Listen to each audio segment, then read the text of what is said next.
માંગરોળ તાલુકા પંચાયતના માજી પ્રમુખ અને હાલના તાલુકા પંચાયતના લીમડા બેઠકના સભ્ય એવા ભાજપ આગેવાન ભરત પટેલે ગામની પોતાની જમીન વેચાણ કરી હોય તે જમીન ઉપર બેંક ઓફ બરોડાનો 90 લાખથી વધુનો બોજો હતો.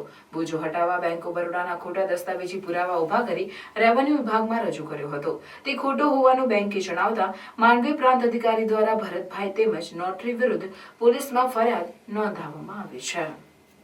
માંગરોળ તાલુકાના લીંબાડા ગામની બ્લોક સર્વે નંબર 520 વાળી જમીન ભરતભાઈ નટવરભાઈ પટેલના નામે હતી. તેમણે 2024માં વેચાણથી આપી હતી, જેની ગામ દફતરે ઓનલાઈન નોંધ સબ રજિસ્ટર માંગરોળ દ્વારા દાખલ કરવામાં આવેલ. તે કામે ધનુબેન પટેલના સુરેશ પટેલે મામલતદારમાં જમીન ઉપર હક હિસ્સા બાબતે વેચાણની નોંધ સામે વાંધા અરજી આપી હતી, જેની તકરારી નોંધ થઈ હતી.